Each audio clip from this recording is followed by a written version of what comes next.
quand maintenant on fait quelque chose, même si c'est pour Hachem, mais qu'il y a une emprise du côté négatif, donc c'est ça qui lui donne la force de nous faire la guerre, de nous attaquer, de nous faire des empêchements, etc. Maintenant, si quand on fait quelque chose, il n'y a aucune emprise du côté négatif, alors il peut pas nous faire de mal, parce que lui, il n'existe pas. C'est-à-dire le côté négatif, il ne s'alimente que du côté positif. C'est-à-dire que quand de le côté positif, il n'y a pas de perfection, le manque de perfection dans le côté positif, c'est ça qui donne la force au côté négatif.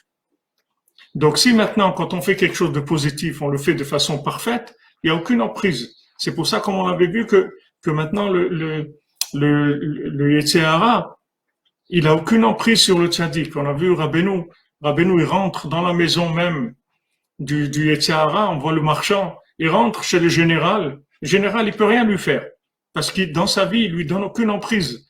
Donc, il l'alimente pas. Donc, comme il l'alimente pas, il peut pas lui faire de mal. Quand on a des ennemis, des forces négatives qui nous attaquent, c'est parce qu'on les a alimentés. C'est nous les fournisseurs. Il faut pas croire il faut pas aller contre eux, dire ouais, voilà, ils me font ça, ils me font des soucis, ils me font des problèmes. Non, c'est toi le problème, c'est pas eux. Eux, ils s'alimentent de ce que tu leur donnes. Si tu leur donnes rien, ils n'existent pas. Donc ça, c'est fondamental. Il faut savoir ça. Maintenant, c'est pour ça qu'on dit voilà, fais tchouva, arrange-toi, élimine le maximum de présence négative dans ta vie, dans ce que tu fais, dans ton argent, dans ta nourriture, dans tes vêtements, dans ta façon de parler, dans ta façon de regarder, dans tes pensées, dans tout ce que tu fais.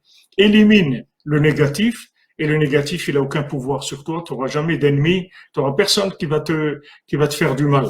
Alors, on avait vu aussi, Rabbeinu, il avait dit que ceux qui sont attachés au tzaddik aussi, ils reçoivent cette protection-là du tzaddik, c'est-à-dire que le tzaddik, il donne à ses élèves la même protection que lui, il a, c'est-à-dire l'incapacité aux forces négatives d'attaquer qui que ce soit.